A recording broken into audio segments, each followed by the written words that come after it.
और अगर मजहब आपस में बैर रखना नहीं सिखाता है तो मुर्शिद खान ने कीर्तेश्वरी मंदिर को तोड़ने के बाद उस स्थान को मुर्शिदाबाद क्यों बना दिया? अगर मजहब बैर रखना नहीं सिखाता तो मिर्जा ने विंध्याचल को लूटने के बाद उसको मिर्जापुर क्यों बना दिया? जौना खान ने जमदग्निपुर को जौनपुर बना दिया, मुजफ्फर खान ने विदेह को मुजफ्फरपुर बना दिया, होशियार खान ने विराट को होशियारपुर बना दिया, गाजी खान ने गजप्रस्थ को गाजियाबाद बना दिया, फरीद खान ने तिलप्रस्थ को फरीदाबाद बना दिया, फरूख खान ने पांचाल को फरुखाबाद बना दिया, मुराद खान ने रामगंगानगर को मुरादाबाद बना दिया, बेगू खान ने अजातशत्रुनगर को बेगूसराय बना दिया, शरीफुद्दीन ने नालंदा बिहार को बिहार शरीफ बना दिया, दरभंग खान ने द्वारभंगा को दरभंगा बना दिया, हाजी शमसुद्दीन ने हरपुर को हाजीपुर बना दिया, जमाल खान ने सिंह जानी को जमालपुर बना दिया, अहमद शाह ने कर्णावती को अहमदाबाद बना दिया, बुरहान ने भगनापुर को बुरहानपुर बना दिया, होशंग शाह ने नर्मदापुरम को होशंगाबाद बना दिया, अहमद शाह ने अंबिकापुर को अहमदनगर बना दिया, तुगलक ने देवगिरी को तुगलकाबाद बना दिया, उस्मान अली ने धाराशिव को उस्मानाबाद बना दिया, फरीद खान ने मोकलहार को फरीदकोट बना दिया, मुजफ्फर खान ने लक्ष्मीनगर को मुजफ्फरनगर बना दिया, शाहजहां ने गोमती नगर को शाहजहांपुर बना दिया, बख्तियार खिलजी ने नालंदा विश्वविद्यालय को जलाने के बाद उस स्थान को बख्तियारपुर बना दिया, करीमुद्दीन ने करीमनगर बना दिया, महबूब खान ने महबूबनगर बना दिया, अली मीर जाफर ने अलीपुर बना दिया, भाग्यनगर को हैदराबाद बना दिया, इंदौर को निजामाबाद बना दिया, भिटौरा को फतेहपुर बना दिया, हरिगढ़ को अलीगढ़ बना दिया, अंबिका नगर को अमरोहा बना दिया, आजमगढ़ को आजमगढ़ बना दिया, दसनौल को बाराबंकी बना दिया, गाजीपुर को गाजीपुर बना दिया।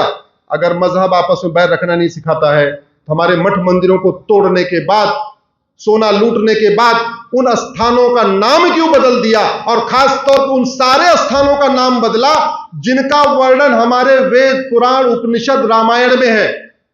नतीजा क्या हो रहा है? जिन स्थानों का वर्णन कुरान में है वो उसी नाम से पाए जाते हैं, इसलिए कहते हैं कुरान में लिखी हुई सारी बात सही है। जिन स्थानों का वर्णन बाइबल में है वो सारे उसी नाम से पाए जाते हैं, इसलिए कहते हैं बाइबल में लिखी हुई बात सही है। लेकिन जिन स्थानों का वर्णन हमारे महाभारत में, हमारे उपनिषद में, हमारे वेद में है, हमारे सत्यार्थ प्रकाश में है, वो उस नाम से नहीं मिलते हैं। इसलिए हमारे जब बच्चों को कहा जाता है कि रामायण और महाभारत एक काल्पनिक घटना है तो मान लेते हैं। क्यों? क्योंकि पांचाल में पैदा हुई पांचाली, अब भारत के नक्शे पे आपको पांचाल मिलेगा नहीं, वो फर्रुखाबाद बन गया। पांडवों ने वनवास के बाद अज्ञातवास किया, अज्ञातवास कहां किया? विराट में। अब विराट आप ढूंढिए, भारत में मिलेगा नहीं क्योंकि तो होशियारपुर बन गया। आप भगवान कृष्ण ने 5 गांव मांगे, इंद्रप्रस्थ आपको मिलेगा नहीं, तिल प्रस्थ आपको मिलेगा नहीं, वो फरीदाबाद बना हुआ है। पान प्रस्थ आपको मिलेगा नहीं, वो पानीपत बना हुआ है। सोन प्रस्थ आपको मिलेगा नहीं, सोनीपत बना हुआ है। और गज प्रस्थ आपको मिलेगा नहीं, वो गाजियाबाद बना हुआ। इसलिए मैंने पीआईएल फाइल किया कि कम से कम उन स्थानों को रिस्टोर कर दो जिनका वर्णन हमारे वेदों में है, हमारे उपनिषदों में है, हमारे किताबों में है। कम से कम उनको तो रिस्टोर कर दो। कानून महाघटिया है, इसलिए 1990, 91, 92 में 1,500 से ज्यादा बहन बेटियों को बलात्कार हुआ और सजा 2024 में हुई है, वो भी सिंपल आजीवन कारावास हुआ। किसी जिहादी की न तो नागरिकता खत्म हुई, न किसी जिहादी की 100% संपत्ति जब्त हुई। कानून महाघटिया है, इसलिए 1984 में सिख नरसंहार करने वालों को अभी तक सजा नहीं हुई। कानून महाघटिया इसलिए 1990 में कश्मीर में नरसंहार करने वालों को आज तक सजा नहीं हुई। कानून महाघटिया है इसलिए 1993 में याकूब मेनन को सजा हुई, उसके सहयोगियों का सजा नहीं हुई। कानून महाघटिया है इसलिए स्वामी श्रद्धानंद से स्वामी लक्ष्मणानंद तक हजारों संतों की हत्या हो गई। आज तक किसी हत्यारे की न तो फांसी हुई, न किसी हत्यारे की नागरिकता खत्म हुई, न किसी हत्यारे की 100% संपत्ति जब्त हुई। इसलिए मैं कानून बदलने की लड़ाई लड़ रहा हूं। राजू की हत्या हुई, कृष्णा की हुई, शिवम की हुई, बादल की हुई, नीलेश की हुई, कमलेश की हुई, गंगाराम की हुई, डॉक्टर नारंग की हुई, रतनलाल की हुई, अभिजीत की हुई, रामलिंगम की हुई, रिंकू शर्मा की हुई, ध्रुत्यागी की हुई, चंदन गुप्ता, बंधु प्रकाश, रचित जाट, प्रियंका रेड्डी, अंकित शर्मा, दिलवर नेगी, हिना तलेजा, ट्विंकल शर्मा, किशन भरवाड़, अंकित सक्सेना, कमलेश तिवारी, निकिता राजपूत, कन्हैया लाल, उमेश कोल्हे, नेहा, साक्षी, उर्वी, मानसी, रूबी, ममता, रविता, अंजलि, निधि, अदिति, आद्या, अमृता, भावना, अभिलाषा, वीना, छवि, दृष्टि, इसिका, एकता, लक्षिता, रिया, नीना, कनिषा, हर्षिता, ऐसे हजारों हमारे बेटों की हत्या हो गई, हजारों बेटियों की हत्या हो गई। और दुर्भाग्यवश किसी हत्यारे को न तो फांसी हुई, न आजीवन कारावास हुआ, न उसकी नागरिकता खत्म हुई। वही लड़ाई मैं लड़ रहा हूं। अंत में भोजन का समय हो चुका है। 5 मिनट के अंदर आप कांग्रेस के महापाप सुन लीजिए, बहुत जरूरी है। भारत के संविधान में भगवान राम लक्ष्मण की सीता थी, कांग्रेस ने हटवा दिया। भारत के संविधान में भगवान कृष्ण और अर्जुन की फोटो थी, कांग्रेस ने हटवा दिया। भारत के संविधान में भगवान महावीर, भगवान बुद्ध की फोटो थी, कांग्रेस ने हटा दिया। भारत के संविधान में सम्राट अशोक, राजा विक्रमादित्य की फोटो थी, कांग्रेस ने हटा दिया। भारत के संविधान में छत्रपति शिवाजी महाराज और गुरु गोविंद सिंह की फोटो थी, कांग्रेस ने हटवा दिया। भारत के संविधान में गुरुकुल और नालंदा विश्वविद्यालय बना हुआ था, सब कांग्रेस ने हटवा दिया। सिंधु घाटी की सभ्यता और राजा भगीरथ की फोटो थी, कांग्रेस ने हटवा दिया। भारत के संविधान में नेताजी सुभाष चंद्र बोस और रानी लक्ष्मीबाई की फोटो थी, वो भी कांग्रेस ने हटवा दिया।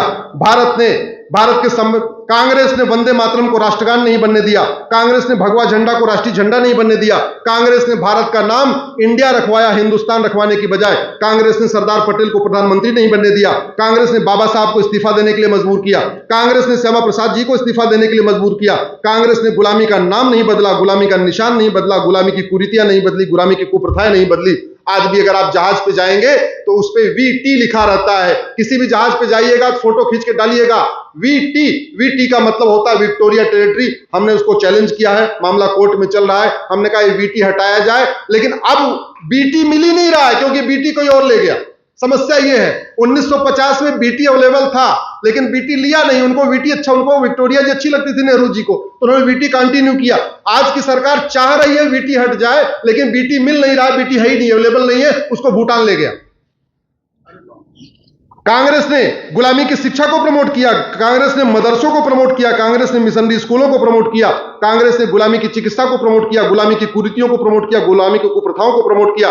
कांग्रेस ने गुलामी की संस्कृति को प्रमोट किया। कांग्रेस ने गुलामी की पुलिस व्यवस्था, प्रशासनिक व्यवस्था, न्यायिक व्यवस्था को प्रमोट किया। कांग्रेस ने आर्टिकल 35A जोड़ा। कांग्रेस ने संविधान में आर्टिकल 370 जोड़ा, जिसके कारण हमारी हजारों बहन बेटियां विधवा हुई, बहन बेटियों के साथ बलात्कार हुआ। कांग्रेस कश्मीर में जो भी अशांति थी, उसका मूल कारण था आर्टिकल 35 या आर्टिकल 370, और यह काम किया कांग्रेस ने। कांग्रेस ने 1860 की आईपीसी नहीं बदला, 1872 का क्रिश्चियन मैरिज एक्ट नहीं बदला, 1872 का एविडेंस एक्ट नहीं बदला, 1894 का लैंड एक्विजिशन नहीं बदला, 1908 का सीपीसी नहीं बदला, और बाकी तो छोड़ो। 1954 में नेहरू जी जाते जाते वक्फ एक्ट और बना के चले गए। वक्फ एक्ट, जिसके पास 1950 में 50,000 एकड़ जमीन थी, आज की डेट में 10 लाख एकड़ जमीन है। दुनिया के 50 देशों का क्षेत्रफल 10 लाख एकड़ से कम है। उसका मूल कारण है नेहरू जी द्वारा 1954 में बनाया गया वक्फ एक्ट, जिसको इंदिरा जी ने मजबूत किया, राजीव जी ने मजबूत किया। 1955 में तो उसको बिल्कुल ही मजबूत कर दिया। नतीजा यह हो गया आज की डेट में। और जो कांग्रेस संविधान में सेकुलर शब्द जोड़ती है, वही कांग्रेस एक मजहब के लिए वक्फ एक्ट बनाती है, जबकि सेकुलरिज्म और मजहब के आधार पर कानून एक साथ नहीं चलते। सेकुलरिज्म का मतलब ही होता है जो नियम कानून हो सबके लिए हो। यह हमारे साथ धोखा हुआ। 1984 में अलीगढ़ यूनिवर्सिटी को माइनॉरिटी का दर्जा दे दिया। 1985 में सिटीजनशिप एक्ट में धारा 6 से जोड़ के कांग्रेस ने एक साथ असम में लगभग 60 लाख बांग्लादेशियों का असम का नागरिक बना दिया। ये एक धारा थी 6 से, उसको जोड़ के किया था। 1991 में प्लेस ऑफ वर्शिप एक्ट बनाया, 1992 में माइनॉरिटी कमीशन एक्ट बनाया, 1995 में वक्फ एक्ट को मजबूत किया, 1994 में फिर से जामिया को माइनॉरिटी यूनिवर्सिटी बना दिया, 2006 में माइनॉरिटी अफेयर यूनिवर्सिटी बना दिया, 2010 में एफसीआरए बना दिया, 2013 में वक्फ एक्ट को फिर मजबूत किया, रोहिंग्या बांग्लादेशी घुसपैठियों को बसाने में मदद किया, जिहादी संगठनों को बसाने में मदद किया। इसलिए अगर हम चाहते हैं भारत मजबूत हो, सबल भारत बने, संपन्न भारत बने, स्वस्थ भारत बने, साक्षर भारत बने, स्वस्थ समृद्ध भारत बने, सशक्त भारत बने, सुरक्षित भारत बने, समावेशी भारत बने, स्वावलंबी भारत बने, स्वाभिमानी भारत बने, सात्विक भारत बने, शाश्वत भारत बने, संवेदनशील भारत बने, तो हमें अंग्रेजों के और कांग्रेस के 100% नियम कानूनों को खत्म करना पड़ेगा। इसका और कोई इलाज नहीं है। मेरे साथ एक बार आप लोग खड़े हो जाइए। मैं आगे आगे कुछ नारा लगाऊंगा, आपको बोलना है दोनों हाथ उठा के, हमें चाहिए आजादी। कैमरामैन भाई साहब से निवेदन करूंगा, हमें कम दिखाएं, आप लोगों को ज्यादा दिखाएं। मैं आपको दोनों हाथ जोड़ के बोलना है ऐसे। गुलामी के आजादी शब्द भी उठता है, ठीक है, हमें चाहिए, आज कर लेते, ठीक है। गुलामी के नाम से, ओ भैया, हमें चाहिए आजादी। और जोर से बोलिए, ऐसा नहीं लगना चाहिए कि भूख बहुत तेज लग गई है।